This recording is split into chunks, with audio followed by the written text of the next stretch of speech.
Well, everyone, it's a sad occasion. Here we are to talk about House of the Dragon, Season 1, Episode 7, but I'm all by my lonesome. Look at my small, little, singular, isolated little ball down there without its proper mate, Elite who is not here this evening. He is sick, apparently. It's put off our Black Sail Season 4 recording. It's all just boiling over in my brain. I need to talk to somebody about Black Sails, but that somebody will not be you, and it will not be here today. In a few days, we might get Ari back on and we might talk about this episode some more.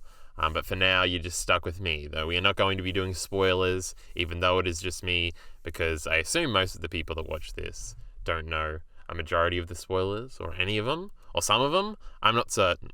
But regardless, Heath has shown up in chat. So also today we'll be interacting with chat a lot more. No one watches that random pirate show. It's sad but true. Heath is not lying. Now, Heath, if I recall, is a Fire and Blood Chad and does know all the spoilers, so we wouldn't be spoiling him. But nonetheless, should we just jump into the episode? I have some random notes. They're not really random, they're more pointed, but there are more overall things to talk about before we get into things. The hardest thing about these things every time is where to start. I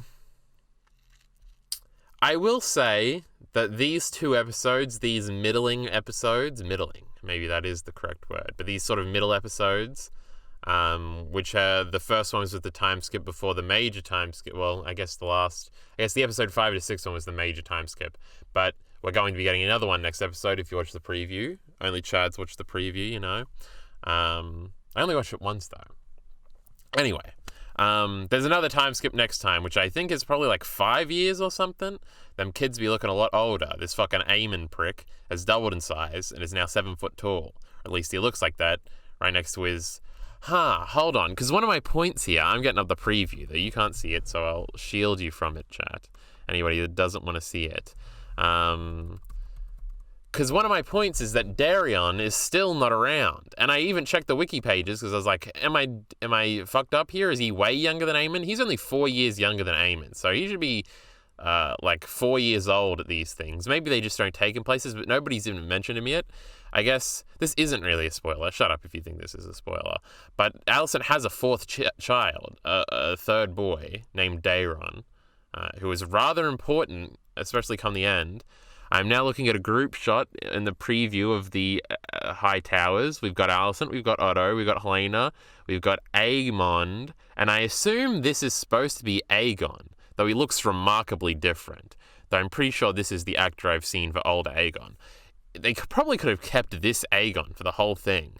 But we'll talk about actor changes as a whole later. He doesn't look that tall. He's not even as tall as Otto. Why was I thinking old Aemond over here looked really tall? But anyway.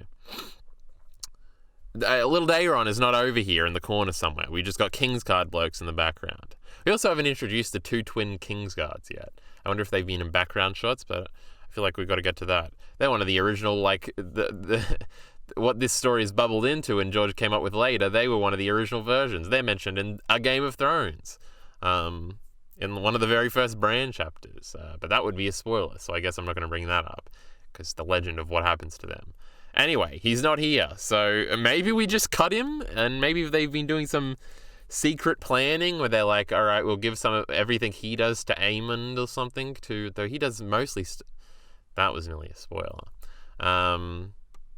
Anyway, that was a little confusing. I didn't want to start on where's Daeron, but that's where we started with, because I remember the preview and this got me onto something. We were talking about Aemon too.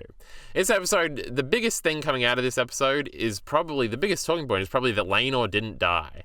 And I guess if you are not a book person, you're just like, Lamau, Laenor didn't die. That was pretty cool at the end of the episode. The point is, Laenor in the book, it's not even really ambiguous. That boy is dead. So this is maybe the first big change. I'm not certain. People on TikTok think Daeron is just getting cut. There's no shot though. We really can't talk about it too much to be like, how could they cut this part? Because that part and anything regarding that part and any potential context around that part would be a big spoiler. But there's no shot. But what are they doing? I guess there is a shot. But again, I don't think This isn't the most interesting part. Anyway, Laenor, and I actually have the, wait, no. I closed the Laenor tab. Bring back the Laenor tab.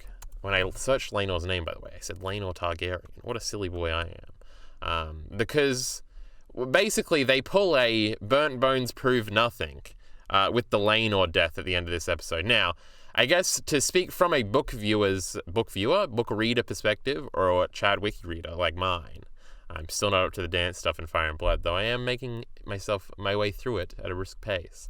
What the fuck was I talking about? Oh, obviously Laenor and Laenor both die pretty quickly. In the same year, in fact, is it 112? Actually, it'll say here, no, it's 120 AC. So it's like, basically, because these two episodes, 6 and 7, one of them's called, this one's called Driftmark, and the next one's called Lord of the Tides. And they're both Valyrian related, so the theory going in was one of them's going to be about the death of Laenor, or Laena, and then one's going to be about the death of Laenor. Makes sense. Seems like that's not the case. Now, I guess if Laenor shows up next episode and decides I didn't want to go to the other side of the world, I guess everybody listening now will be spoiled, and because he is going to die. But even then, maybe he won't. But I feel like for this to stick, we never see Laenor again, which is interesting and a nice finish for his character, because the whole time you're like, yeah, I don't want Laenor to die. He seems like an okay bloke. But I think we'll never see them again. Now, I guess I should read out the death and legacy part of the wiki page.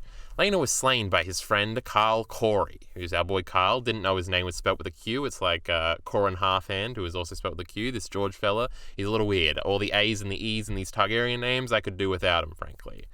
While at a fair at Spice Town in 200 AC, the merchants present reported that the two men had been quarrelling before the blades came out. Septon Eustace, who was one of the main sources for the Dance of Dragons portion of Fire and Blood, insists that Carl had killed Laenor out of jealousy, believing that Laenor had become enamored of a new, younger male favorite. According to Mushroom, we talk about Mushroom all the time, another source for this part of Fire and Blood. Carl had killed Laenor on behalf of Prince Daemon Targaryen, although there is no shred of proof for this. So initially, because I at least remembered this much from my wiki dabblings, I was like, so they're going with Daemon killed him. He didn't kill Laena, though indirectly he put the baby in her belly. Can you believe that? What a prick this Daemon prick is. But also with the lack of subtlety regarding Rhea Royce in the show, Daemon just killed her. So I thought we were going again. Is just going to kill so he could get his chance at Rhaenyra to actually marry her. But it turns out that's not what they did. And it actually was a neat surprise. It was probably my favorite part of the episode when he was rowing bald at the end of in the boat. I was like, oh, that's cute. Because I'm going to be honest, the rest of this episode I wasn't too hot on. But that was the beginning monologue I was trying to get into by talking about these two middle episodes, and then I jokingly called them middling and then forgot where I was going. These two episodes have been odd, and it's a high ask. Those first 5 episodes surprisingly did dawdle a little bit. And by dawdling, I don't mean to say that negatively. I mean to say that in the biggest praise possible. I loved those first 5 episodes. These two, it feels like rushing is not the type of like the right word, because I don't feel like it feels rushed. It just feels like a lot's happening. And this will get into another thing I want to talk about later. We're reading the Laenor section. Don't let me forget. About how all of the older actresses I don't think I like as much, but I feel like it's just because particularly Rhaenyra has been given very little to do really in these 2 episodes, and I hope this will build forward. But this and the last episode, which I was very frank about last episode, not liking it as much, I would put these 2 in similar categories. I can't really split them between which one I like least or like better. Ari really liked episode 6, and maybe that is what the general public think. Though I feel like the general public are just heartbroken over Harwin Strong somehow. But you go Kings. Probably Morley Queens, but anyway. The girls love Harwin. What was I saying? We were going to read Laenor, but I had a point before I got back to that point. And I also saw Heath said something in chat, but I didn't read it yet, so we got to get to that. What was I saying? Rhaenyra hadn't done much. This is why they're not as good. Oh, it'll be interesting to see if Ari really likes this episode too. But yeah, we'll talk to Ari. I miss him. Kind of funny how Daemon is getting more and more innocent every episode. It is interesting. I wonder if his peak bad boy... Well, I was going to say is the Rhea Royce thing, but we've got the rats to get to. The book viewers laughing maniacally, connivingly. What word was I trying to say there? Doesn't matter. They're laughing uproariously at the mention of the rat. And we'll see if it ends up being Daemon's, if we can blame that on Daemon, or if they're subtle about that. Whenever the show's been able to go with ambiguity, they have kind of exactly not been ambiguous at all. Which is interesting. Another tack that they've gone with. He had people blaming him for Laenor, Laena, and Harwin's death. Yes, in the book, Daemon is also blamed, potentially, for the strong deaths. Though so is Larys. But everything gets blamed on the book, on Daemon in the book, because what an evil bastard. But anyway, we're reading Laenor's death thingy here. It was Khal, apparently. Laenor's body was collected by his father, Lord Corlys, who offered a reward of 10,000 gold dragons for anybody who could lead him to Sir Khal, or bring Sir Khal to him. Laenor's funeral was held at high tide.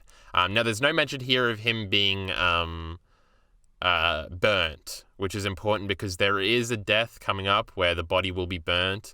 And we didn't get back to the burnt bones prove nothing. This is a big thing in a Dance of Dragons, which is not the Dance of Dragons, which we are about to get into in the show. Probably not next episode, but in episode 9, which is the war that's coming. There's a war coming, chat. Did you know? But the 5th book in the main series, A Dance with Dragons, which is roughly like season 5 of the show. Dany, at the beginning of the book, there are people trying to extort her for money by claiming that all these burnt bones they have were killed by Drogon, because Drogon is out killing things. There's like a little baby that was killed. I think that's even in the show. But in the book, Dany's like, that don't mean shit. Burnt bones prove nothing. You gotta just burnt the bones or whatever. And I think people are giving her goats and shit, saying, I need money for this fucking goat that your dragon killed. But then at the end of that book, old Quentyn Martell, bringing up Preston theories, gets burnt supposedly by a dragon to death. But his body is all burnt. And the theory goes, we're supposed to apply that, burnt bones prove nothing, to Quentyn and say Quentyn actually escaped on a dragon or something, and he isn't the one lying dead. Now, whether or not you believe that, I don't know. I'm not up to A Dance with Dragons yet. I'll cast my lot eventually. But this seems to be an iteration on that, because obviously the body was burnt, so you can't identify it too well. And I think that maybe it had Laenor's clothes on. By the guard that Daemon jumped down and killed and then threw in there. The important thing was a bunch of guards saw Khal and Laenor fighting and then ran to get guards or whatever, so there's witnesses that they were fighting in that room and then they ran out or whatever. It makes sense. But burnt bones prove nothing, and we'll see if that becomes the case with the... There's a lot of burnings. It's a war with dragons, but there's one particularly in Fire and Blood where they're like, and the body was so charred you couldn't even make it out. And it's like, is that a subtle thing about how they got away? Remaining gender ambiguous, because I'm good at not spoiling things. Unless Laenor shows up next episode and dies, in that case, well, fuck me and fuck you. But yes, burnt bones proving nothing. We also got a reference to Lemongate a few episodes back. Preston eaten well. But that was the Laenor thing I wanted to read. But I think the biggest talking point, at least for me, is that Laenor might go and live a happy life in fucking a Shire or some shit way far away with Khal over here. Don't know if Khal is bought into this. I guess he is because he got paid off. But I don't know, how long have those two been dating? Do they really want to live their lives together? It's also interesting because it creates a parallel, obviously, the Kristen Rhaenyra potentiality. And how Rhaenyra didn't want to do it. But yes, because they do play it up very well, especially if you suspect what's coming, or if you are a book reader of like, this fucking Daemon and Rhaenyra are both going to co-sign killing Laenor. Right after I thought they were doing a Shireen thing where Stannis and Shireen have that really cute scene right before he turns on her and burns the bitch. And I was like, oh no. Laenor and Rhaenyra just had a really sweet scene together where they're like, yeah, we should love each other. We, good and nice to each other, and she even calls him a good man and everything. And then they cut to her conspiring to kill him, and it's like, oh no, and you see Dark Rhaenyra for a second, and you're like, they're finally giving her some greyness. But nope, she's a good girl still. We'll see if this lasts the season. It's not going to last the war, but Minty was nearly appeased with potential Dark Rhaenyra, and he was not too happy. when she turned out not to be so. Anyway, so the Laenor stuff. Is there other things to say about Laenor? There probably are. Let me check the notes real quick. Laenor did not die. No burned body in the books. And we talked about burnt body. There will be more burned bodies later. Look at me foreshadowing my notes. Already did that, fella. Fuck off. Plus, I don't know if... another thing is, like, the look of killing off both of the black spouses for the main couple. Now, we don't have to hide this from the dummy literates listening right now. That's you, TV show only watchers. Daemon and Rhaenyra are the major couple here. And they both have Valyrian spouses beforehand, but now, with the choice to make them black in the show, it would have looked pretty bad if they both had black spouses that conveniently die, right, so they can get together. I'm sure there's a whole breadtube subsection of videos about the temporary black lover before you get back with the real person you're supposed to be with when the two white people get together afterwards. You does this in both of its first 2 seasons, and then in the 3rd season it becomes self-aware and actually has... oh my god, I want to say Joel, but that's not his name. Joe is his name in You. He actually is in love with the black girl in the 3rd season, but he does have the temporary black lover in season 1, and then the same in season 2, and it's like, oh, so he just has, after, because every You season works the same. Like, they're together for the first 4 episodes, and they have a breakup, then they get back together, then death happens. But in the middle, after the breakup, there's always the non-white girl to show up and to make it seem like we're being progressive, when actually it's just to as a standover basically for the main relationship, and that could have been a bad look. Same with killing both of them off, and plus we have all this controversy with the gay characters always having sad endings and things like that the show was accused of when Joffrey died. And so this sort of subverts that because they get to run away and be happy together. How cute. But there's a lot of politicking going in there with representational things that they seem to have gotten around in clever ways. The only other problem this could have long term is that dragons are not supposed to be able to bond with somebody else while their dragon rider is still alive. Now, we haven't seen Sea Smoke in a while, which is Laenor's dragon. I think we only saw him the once. I guess maybe he was in those wide shots when they were coming to King's Landing. He gets another rider later, and it's kind of important who that is, specific to the Valyrians. So yeah, I wonder how they'll get around that. Maybe Laenor is showing up next episode to die, and I will be in trouble next week. But I don't think so. I think they'll just write that off of like, oh, Sea Smoke hasn't seen him in a while, so it wants a new rider. Speaking of new riders, what a transition. We got Aemond over here.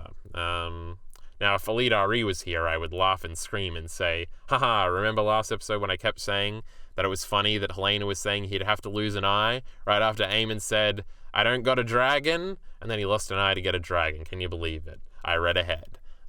Could you believe it, chat? Aemond one eye, lost one of his eyes. Can you believe it? But yes.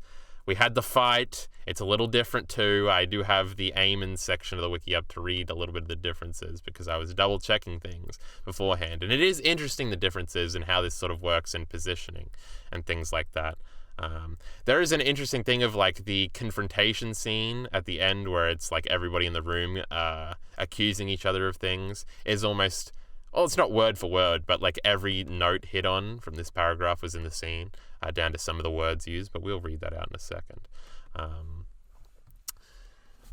This sort of gets into a grander thing about why the show is bad now, but we'll talk about that in a second. That was a joke. I love the show. I love everything. But I think the characters have gotten a bit bland after the time skip, but we'll talk about that, and specifically about Aemond in a second. I'm taking a drink. He's saying some more things. Some random critic on Twitter spoiled that a massive book change was coming this week, so I already knew Laenor wouldn't die, sadly. I think I saw those headlines, but I think I forgot about them. But yeah. He's alive. Cute.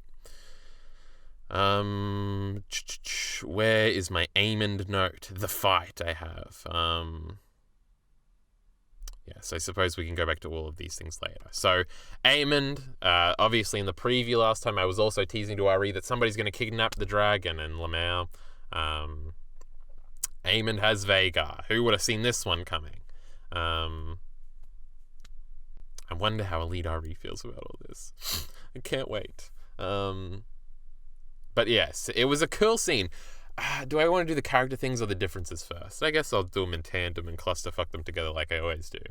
He gets on top of this dragon. It's a cute scene. The kid that's getting bullied for not having a dragon goes and gets the biggest dragon. It's cool. Now, obviously, Aemond is kind of a prick. That's how we kind of know him eventually. Now, it'll be very interesting how sympathetic they make Aemond, particularly going forward. But it was a very interesting choice last episode that they decided specifically, out of all the new kids, really to focus on Aemond and to a lesser degree Aegon the most. Aemond making him the most sympathetic, especially when you'd think, oh, the show's about Rhaenyra, we're going to make the strong kids. Don't let Viserys hear you saying that. Make them sympathetic, and maybe quickly. But instead we focused on Aemon and his struggle, which obviously built into this episode.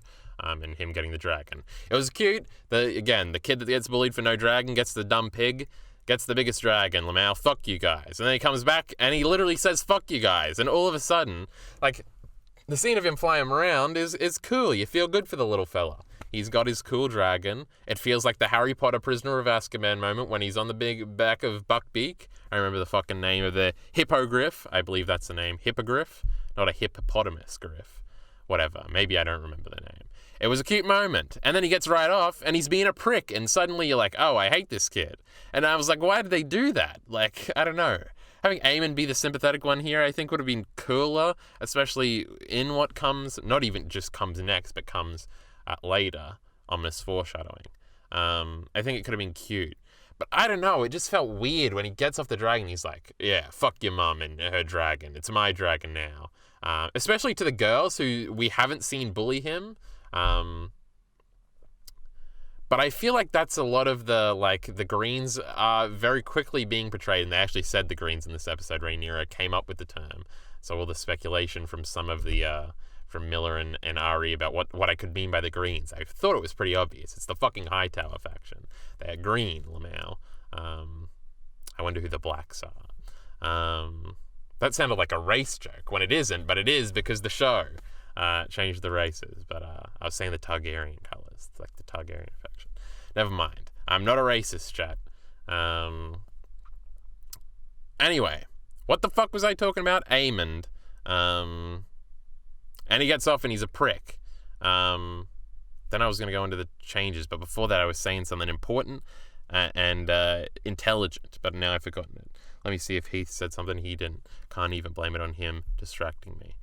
Anyway, Prisoner of Azkaban moment, he feels good, and then it's undermined by him being a dick. Aegon also throughout the episode was much more of a prick than he was last episode. Maybe I only thought that he was cute last episode, jerking off out the window and everything, but I guess to bring up the Olivia Cook interview about rape would kind of be a spoiler if I went into any more detail, but I feel like, well, if you know about that article, I feel like Aegon is probably the direction we're going with that, and it'll definitely make me seem like a prick in retrospect for saying that I liked him and his antics last episode, though maybe it won't be. Maybe it'll be Jace or something. That would be some crazy shit. Anyway, are we just going to talk about the fight now? I feel like I forgot what I was saying, but anyway. The fight happens, and it's a little bit different, a lot bit different. Aemon initially in the books is a prick immediately, it seems, because I read the beginning of this wiki page, but I want to read specifically the fight because it is slightly different, because the ages are still slightly different. Basically, Joffrey is younger than he should be, because we wanted to start episode 6 with the birthing scene, which is completely fine. Oh, and also this all happens at Laenor's funeral, not Laena's funeral in the book, which is a cute little change. I think I'm reading from here. Yes. In 120 AC, when Aemon was 10 years old, his brother-in-law, Sir Laenor Velaryon, died.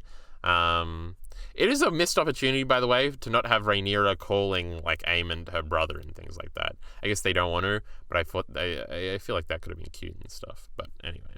Aemon accompanied by his parents and siblings to Driftmark to attend Laenor's funeral.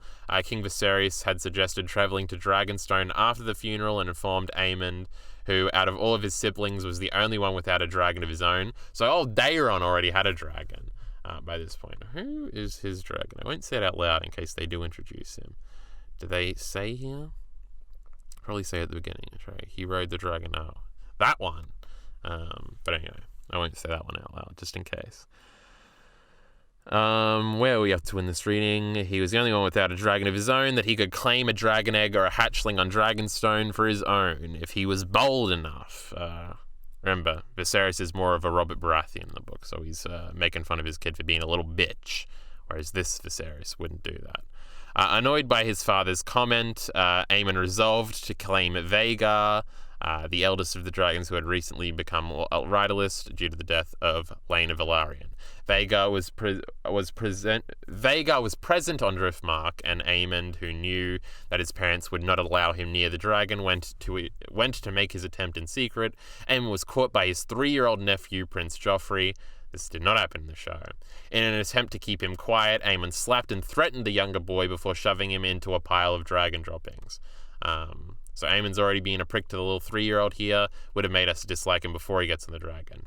When Joffrey began to yell, Aemon climbed on Vhagar's back, the dragon broke free of her chains, and Aemon flew 2 circles before landing. Joffrey, however, had alarmed his 2 older siblings, Jacaerys and Lucerys Velaryon. The 4 boys fought with wooden training swords until Aemon called his nephews Strongs.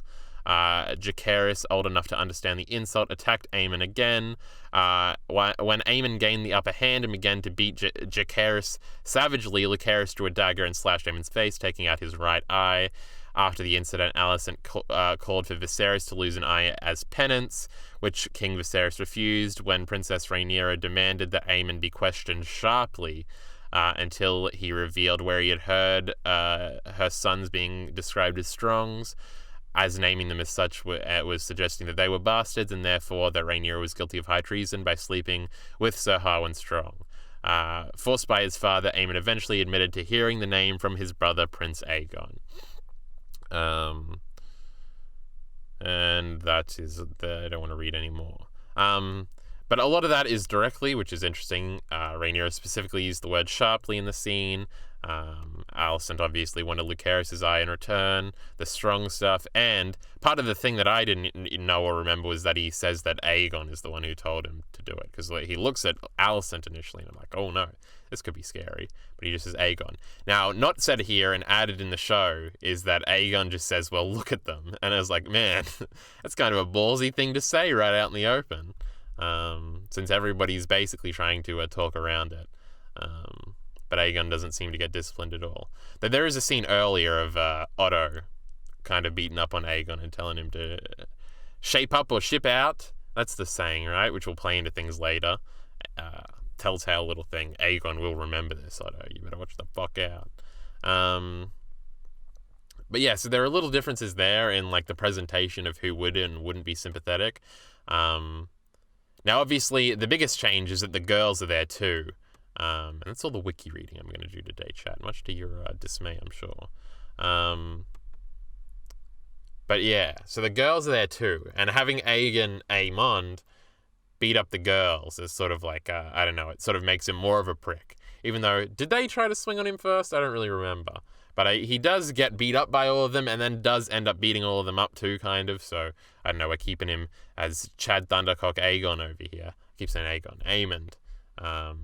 While having him getting beaten up and stuff like that. So it was an off sort of like Aemond specifically didn't come out too sympathetic from that interaction, whereas I feel like they could have lent into that a little bit more and it might have been more interesting. But nonetheless, the fight was a bit different. What else do I have on my note here about the fight? The girls are involved, and so was Jace, though, of course, Luke is the one who strikes the blow, taking Aemon's eye. Why was Aemon such a prick after riding the dragon? We already talked about that. Felt like a cute prisoner of Azkaban moment, just to be undermined by him being a dick. Aegon was much more of a prick this episode, still no Darion. Well, didn't I cover all of that? Obviously, the scene afterwards has big Cersei parallels. Did you know that Alicent is kind of like Cersei, chat? I bet you didn't. Obviously, in episode 2, she wants the direwolf to die for what it does to Joffrey. Alicent was a lot more reasonable and even, I would say, and doesn't want Jacaerys for some reason. Well, I guess Jacaerys was still involved in the fight.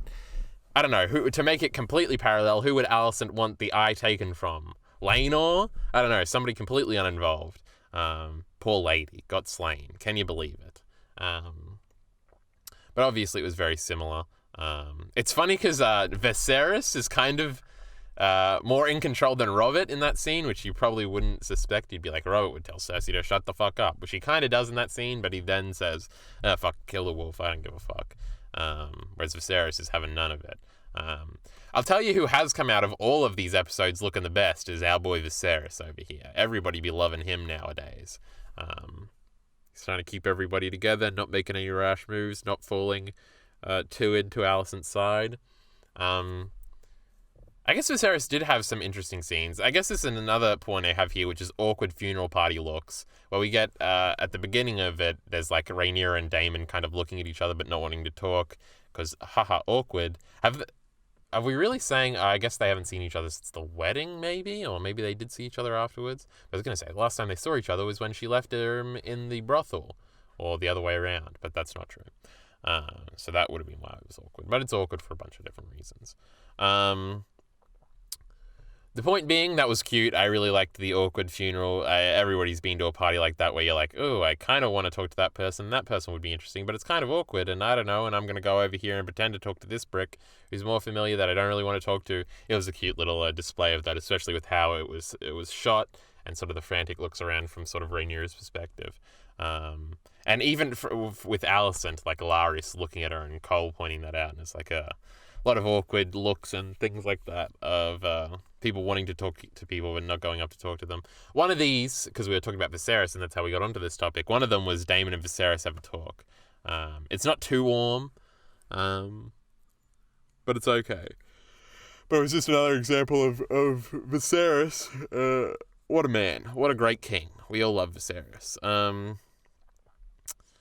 Another thing that comes of this is that Corlys is nice to his fake grandchildren, but Rhaenys seems not to be. And they even have a talk later by themselves where it's like, where Rhaenys like points this out, and Corlys seems to still not want to believe it. But yeah, it was interesting because Corlys is just having a talk with Luke, who is Rhaenyra's second son, is like, you'll be the heir to Driftmark. Because that's how it's going to be, and because your older brother will be king, so he can't do it, so it's going to be yours. And little Luke has a cute little line where he's like, well, if I'm Lord, then everybody's going to be dead, and this sort of gives Corlys pause. Because he is sort of talking about his son's death, which will come to pass, at least in his eyes, at the end of the episode, and things like that. But yeah, and there's also a bunch of shots of Rhaenys being nice to her real granddaughters, though. She's always hugging them, and that is really cute. But it'll be interesting if, because it seems like from the preview, Rhaenys is probably going to come around on the Strong Kids 2 next episode, but we'll see. But there's still not as much Rhaenys in the show as I would like.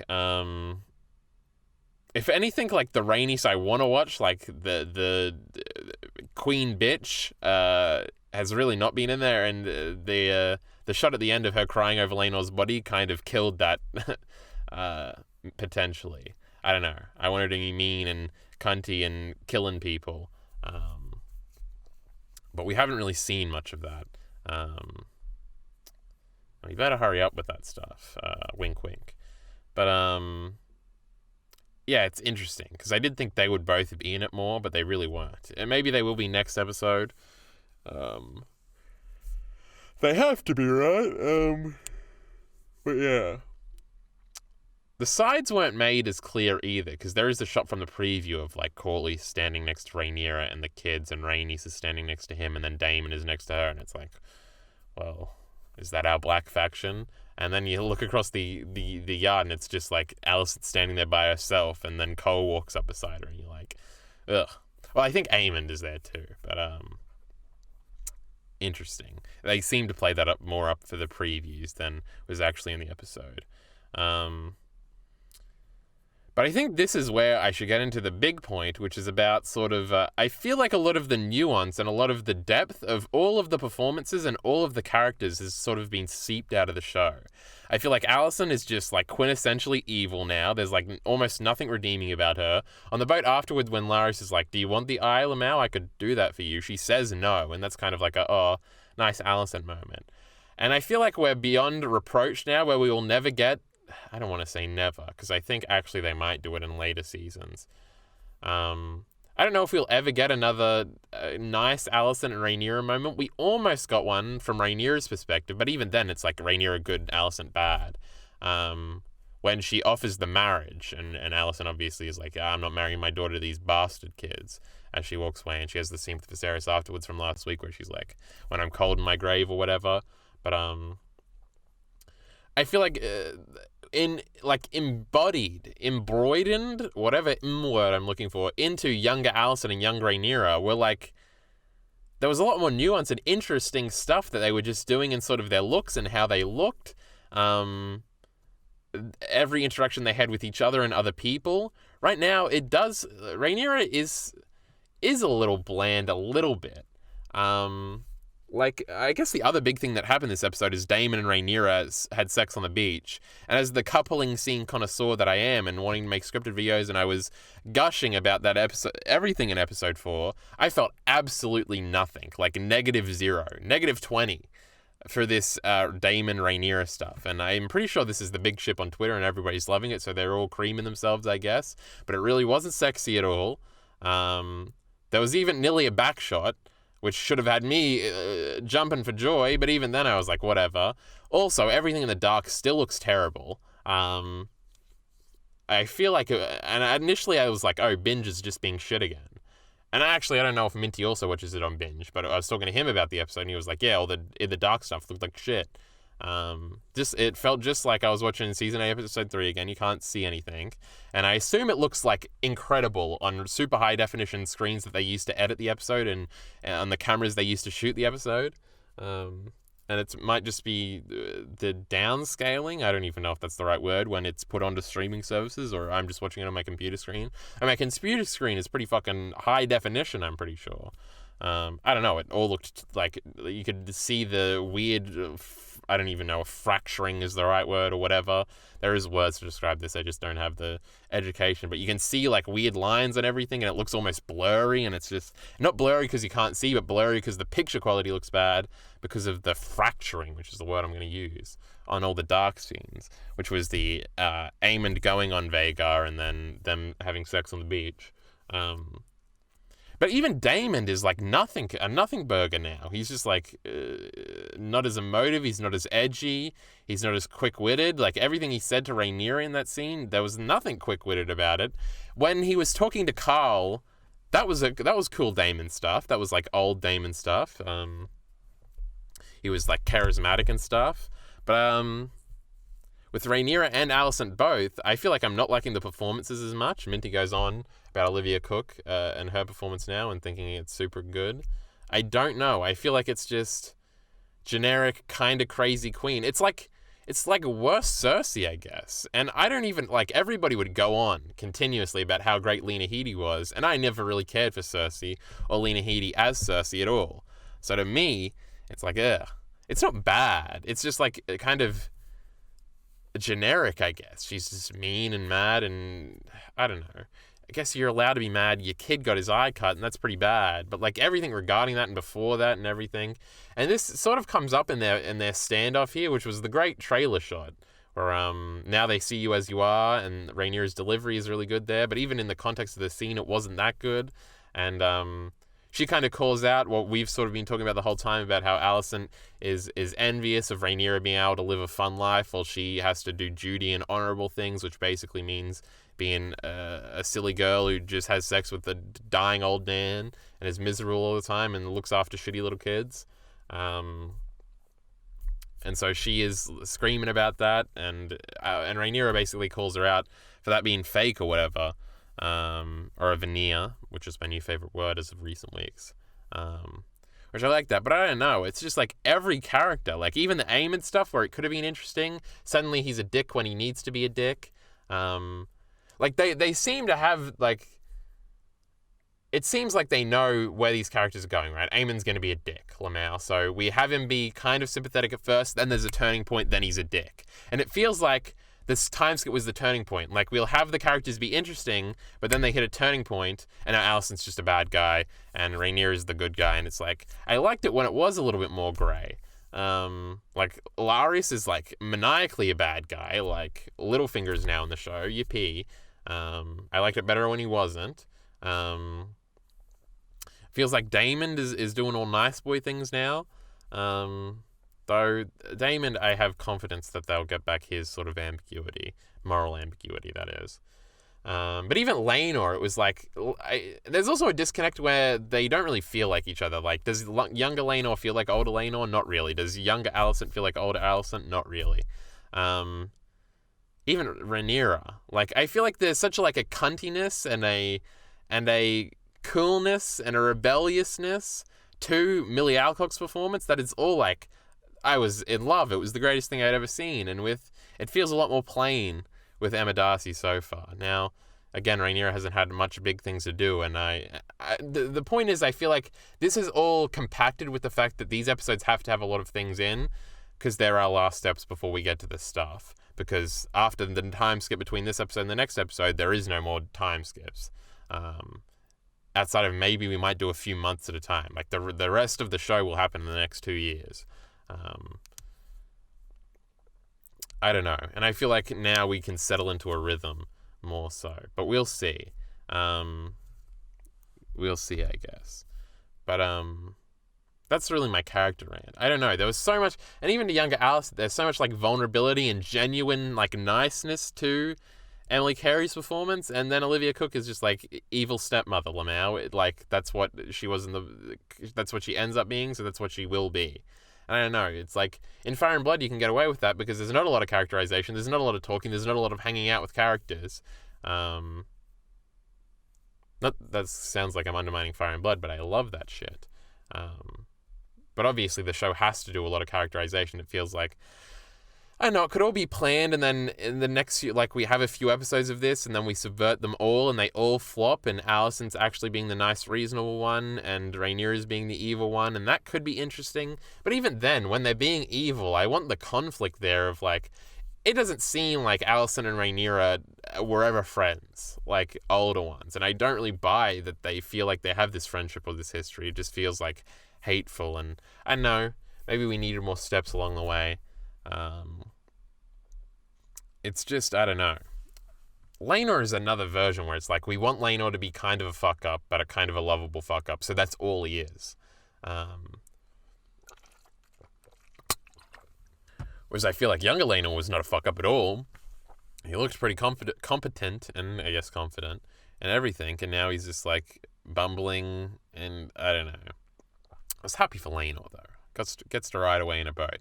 Maybe that was a big Gendry reference, and he's going to be rowing for the rest of the show, and he's never going to come back, Lamau. Though, I just said his name. How did I forget his name? The Gendry did end up coming back. Kristen is another major example of this. Of now, he is just the boringest prick. He is just I'm mean to everything Rhaenyra, and that's it. Also, there's an interesting thing, and I think this is supposed to hit on the oath meme where Jaime's speech about how you take so many oaths that they start to contradict each other. Be good to the small folk, serve your king, be chivalrous to women and stuff. What if your king commands you to kill your own father when you're supposed to have oaths to your father? And obviously, that's the Jaime dilemma. That's why Jaime is a big hero and Ned Stark is a big prick for judging Jaime. When all of his oaths contradicted and he had to just do what was right. Just kill that mad king. What a hero that Jaime man is. We're saluting him now. We all love him. But Kristen is basically Alicent is you're my sworn protector, you gotta do as I say, go fucking take the kid's eye. And then Viserys is don't fucking do that. And it's man, his oaths right now, his oath to the king and his oath to the queen are in contradict. What is he supposed to do? Now, he did the right thing and just didn't do nothing. But I wondered if they were hitting on that here. I guess Kristen is supposed to be the Jaime equivalent, though there really isn't a Jaime equivalent in this story, I don't think. We got our Cersei. Wait, yes, make Kristen the Jaime and then have him fuck. Yes, when Viserys dies. We've already talked about that. Viserys is going to die, guys. God, it has to happen. And it better be better than this fucking shit-ass Daemon on the beach scene. What a snooze fest that was. What negative emotion I felt watching that. I was just ugh. This must be what Ari felt like watching this last one. What a loser. But yes, the Kristen stuff there. Kristen, what a boring prick now. Can you believe it? I guess it makes... Maybe that's my problem with Rhaenys right now, too, is that she's just like, I don't know, the characters feel one note. Can you believe this? After they spent those first 5 episodes making them so interesting. But they really could have just be like, oh, those first 5 episodes, like the prologue, they're the backstory. Because I feel like a lot of stories do that, where like the characters are interesting in their backstory, and then we get back to present day and you're like, oh, they're still just the bad guy, Lamau, and they're doing bad things. And it's like, this could be so much more interesting, especially when it's not, like in the show, how it's not structured as a flashback, where we actually see it all in chronological order. It's like, man. So what we're saying is all the younger actresses and actors were way better. These old people suck. I don't know, is there much else to say? Did I miss anything? I do like that, like, they're on the same boat, and now it's Alicent and Kristen on the boat, and, well, I guess Alicent and Larys have the scene on the boat. But yeah, I liked that. Oh, we get the scene from the trailer also. We play an ugly game. Wasn't as cool as the trailer made it seem. Can you believe that? But Otto is a little weird. For Otto's return, he really didn't do anything this episode. He kind of roughed up Aegon to try and slap him into shape. I think when I brought up Viserys originally, I was going to say, like, oh, I wanted to see an Otto Viserys scene, but we haven't seen that yet. Though I assume we will see one. I'm just scrolling through the timeline of Binge right now. You got all the awkward party memes. I remember Jake looking way different last episode. Now, the actor didn't change or anything, but I remember his hair or something being different. Because when I initially saw him, I'm like, oh, that's the younger one, because his hair's like that. But I don't know. Maybe I'm the only one that's getting confused here. Oh, it was cute when, I don't know if it's Luke or Jace, because I'm scrolling through on a little image now. But they grab either Baela or... Wait, no, I fucked up their names last time, because I called them Rhaena's daughter's names, which was the part I was up to in Fire and Blood. And her daughters are Rhaela and Arya. It's Arya, but it's not. And then these two are Baela and Rhaena. Rhaela is also the Mad King's wife's name. I don't know, one of them. One of them grabs their hands and it's really cute. And it's like, oh, they're together, I guess. Not together, but they're the kids suffering here.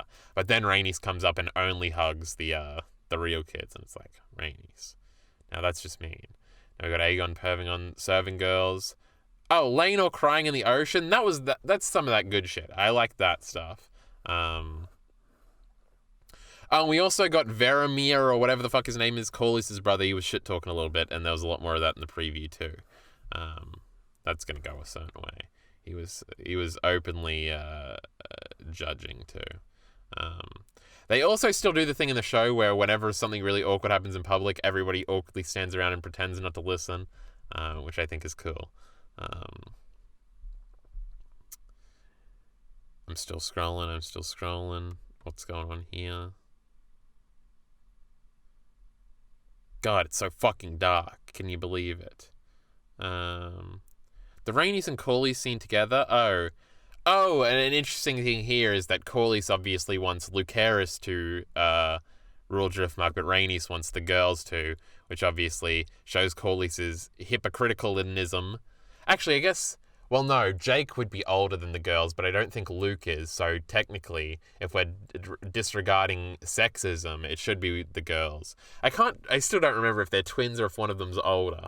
But one of them, I think one of them is older, because I think she says Baela should inherit it in this scene. But Corlys is fighting for his wife over here, supposedly, and how she should be the heir, but it's actually not because of any principled position against sexism. He just wanted it because it was his wife, and he wanted to be king consort. And it's shown here by him choosing the male heir, when by all rights it should be the female heir. And Rhaenys is not too happy about that, and she's sort of like, you don't love me, you prick. But then they hold hands, and it's like, I guess we do love each other. Though, Corlys does storm off afterwards. Then we get these two dorks walking on the beach. How boring. Bring Kristen back. I don't like this new Daemon fella. Sex on the beach. What do they talk about for like 5 minutes here? Maybe I gotta go back and watch this scene again. I did just see the normies uploaded their reaction. Bro, I get to rewatch it all. Then we got the Vhagar riding thing, the fight. The confrontation, I feel like we talked about all this stuff in here. Oh, I hate now that because I had the stitches in my hand and because the fucking goddamn anesthetic didn't work when I got them on my hand, because the anesthetic bled out of my hand, so I felt it as we're getting scarred up. It's the second time this has happened where I've gotten like sympathy pains really bad in my hand for watching Rhaenyra get stitched up here. The other example is in The Last of Us, where Ellie, is it her forearm or her back? No, it's after she takes her shirt off, which is the back shot that I'm thinking of. It sounds like I'm being horny for back still, but I don't think that Ellie back shot is sexy at all. That's all a sad scene. She just came back from beating up Nora. We got Last of Us 2 spoilers in this.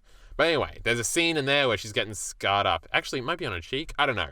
Ellie's getting that stuff, and I remember that being like, ugh, grab my hand and shit, being like, man, I hate this fucking shit. It makes me queasy. But the Rhaenyra thing here. Also, Laenor shows up afterward and is like, what happened here? But it looks like they're going to have a bad scene, but then they have a good scene, and then you think they're going to have a bad scene because she killed him, but then she didn't kill him, and that's the episode, I guess. Yes, we did talk about everything. I miss Ari. These used to go on much longer. Heath said something. I'm just waiting for season 2 where it just gets way more fun to watch, not going to lie. I don't know if that's going to happen, right? Because Minty was actually talking about this too. He's like, oh, the pre-dance stuff is the only interesting stuff. The rest of it is just dumb battles and shit. And he's kind of right. When Alicent and Rhaenyra reunite at the end of season 2 or something like that, it'll be cool to see that scene. Though it won't be, because it'll be these older actresses and they'll have nothing to say but fuck you, bitch, back and forth. And it'll be lame. But assuming it's not lame and we do get some more nuance and some more interesting character stuff in the next few episodes, like, that'll be cool stuff. But like, I don't know. Like, there's the one fight that everybody knows, not the one that's going to be at the end of this season, but the one with the one eye and the one other fella. Like, I assume that's season 3 stuff, and I guess that'll be cool for the 10 minutes it happens. But I don't know. I feel like all the drama kind of dies down once I guess it's not true. I don't know. We'll see. But yeah. We'll see. We'll see if season 2 is the most interesting. I feel like, and I've got this haunting suspicion, especially with these last 2 episodes, that those first 5 episodes are going to be my favorite stuff. I feel like when stuff gets violent, it starts ruining shit. It's like, oh, when it was just like drama stuff, that was some good shit. But now people's eyes are getting stabbed out. We're getting Larius is showing up and murdering people. It's like, get this fucking murder unrealistic shit out of here. I used to like it when it was just families bickering. That was when the show was way better. We'll see. The next episode seems to look to have some interesting stuff. Plus, the end of the season is going to be some crazy shit, I'm almost certain. So, but there were no rats in this episode, but we'll be calling the rat catcher, if you know what I mean. They have to do that this season. Anyway, enough with the ominous talk. I think this is where we're going to leave our wonderful YouTube audience. Again, we might be back in a few days to talk with Ari about this, because I miss him, and I miss him, and but I do have to do Black Sails with him first, I think. So, I don't know. He's sick. He doesn't know when he'll be better. He can't plan for this shit. So, I wonder if he's watched the episode and if he'll watch this now. I almost don't want him to. I want him to wait, but it'll be too late at this point. But anyway, this is where we're going to end things. The episode was similar to the last episode. I was a bit iffy on it. I don't know about these. I don't know. The characters feel a lot more one note. Hopefully this changes going forward when we don't have to cram a million plot things in all at once. I didn't watch the inside the episode either, by the way. Usually Ari tells me about it, and then he swears off watching the rest of them. But I would kind of be curious. But anyway. Did you see the 10 minutes worth of Naruto content was reanimated? I did not see this. Hold on. We'll talk about this after I end the YouTube video. For the YouTube audience, come back in a few days or come back next week whenever we're back to talk about more House of the Dragon. Support links in the description below. Thanks.